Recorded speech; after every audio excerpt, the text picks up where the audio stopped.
Pada video kali ini, kita akan mengunjungi pertanian kopi modern di Brazil dan juga proses pengolahan kopi dari seluruh dunia.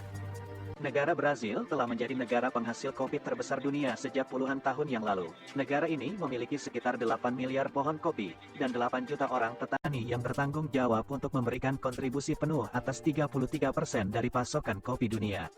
Brazil juga menghasilkan kopi Arabica lebih banyak dibanding beberapa negara lainnya. Perlu kamu tahu kopi Arabica termasuk ke dalam jenis kopi yang tumbuh pada dataran tinggi sekitar 1000 hingga 2000 di atas permukaan laut. Kopi Arabica terkenal memiliki harga yang lebih mahal dengan rasa lebih manis dan nikmat.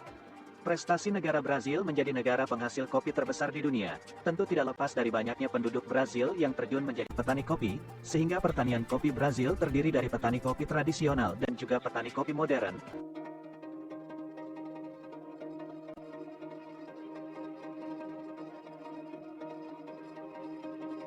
Setelah menentukan ladang yang akan diubah menjadi perkebunan kopi, langkah selanjutnya yang harus petani lakukan adalah membajak ladang kopi dan meratakan tanah serta menata media tanam. Kegiatan ini bertujuan untuk menggemburkan tanah.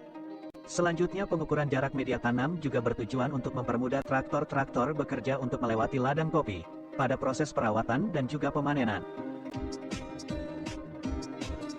Sementara itu pada divisi pembibitan benih pohon kopi mereka telah melakukan berbagai tahapan pemilihan untuk menghasilkan bibit kopi terbaik.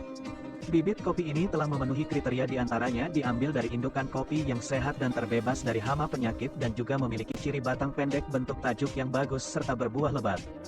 Kemudian petani menyemai biji kopi pilihan ini pada media tanam. Setelah bibit kopi sudah berusia 10 hingga 12 minggu maka bibit kopi sudah siap dipindahkan ke polybag.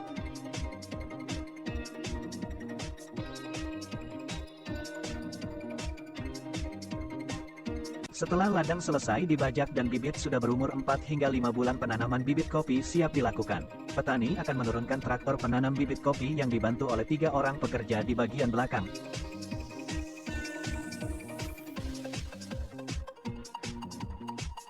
Traktor ini akan membuat lubang dengan kedalaman 15 cm dan menjatuhkan bibit pohon kopi ke dalamnya. Jarak tanaman kopi ini diatur oleh sistem sekitar setengah meter.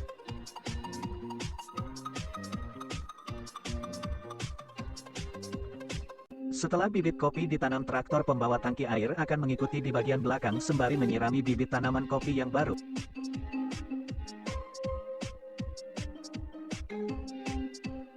Selama masa pertumbuhan bibit kopi ini petani akan membersihkan gulma di sekitar tanaman kopi dengan traktor mowing, dan juga traktor penggarap untuk membalik struktur tanah di sekitar pangkal tanaman. Kemudian pemupukan tanaman kopi akan dilakukan secara rutin dengan menggunakan pupuk kompos atau pupuk kandang untuk keberlanjutan kesuburan tanah.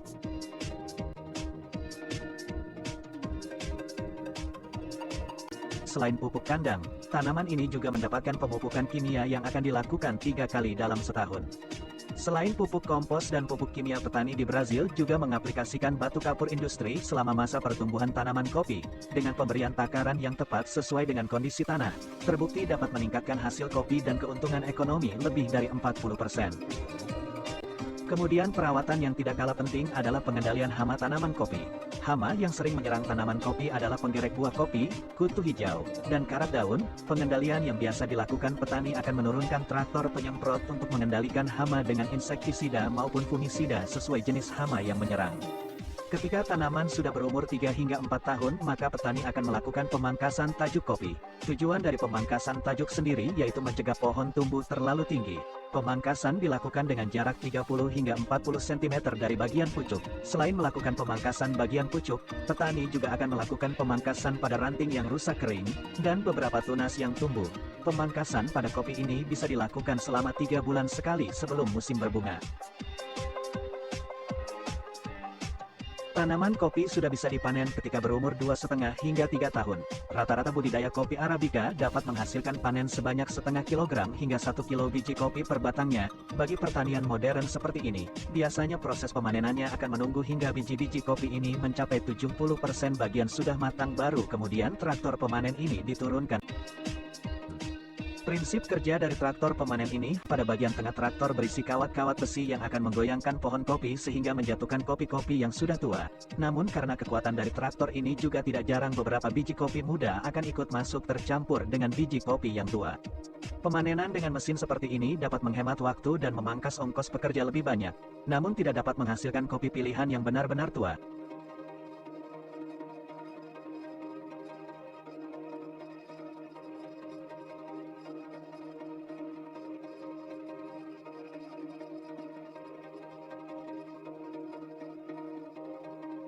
Beberapa petani modern lainnya memilih pemanenan secara manual untuk menghasilkan biji-biji kopi terbaik dan tua dengan sempurna, sehingga menghasilkan kopi terbaik dengan nilai ekonomi yang lebih tinggi.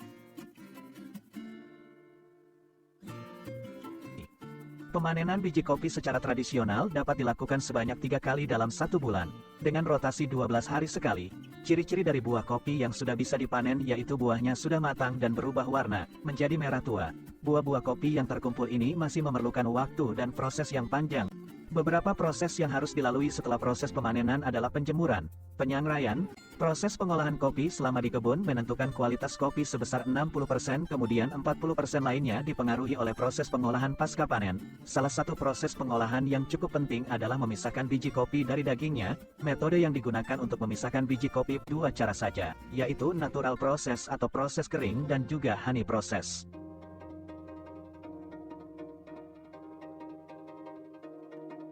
Natural process merupakan metode pemisahan biji kopi yang paling tua. Sesuai dengan namanya, proses ini tidak melibatkan mesin.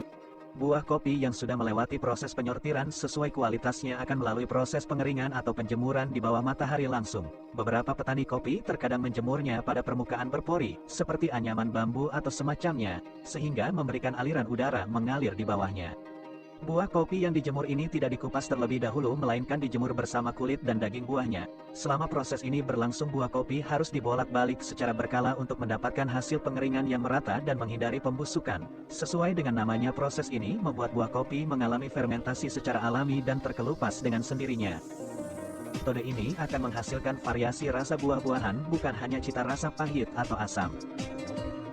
Metode honey process yaitu memisahkan biji dari buah kopi. Metode honey process adalah hasil kombinasi dari drive process dan husk process. Pengolahannya dimulai dengan buah kopi yang dikupas menggunakan mesin devolver, sebelum nantinya dijemur.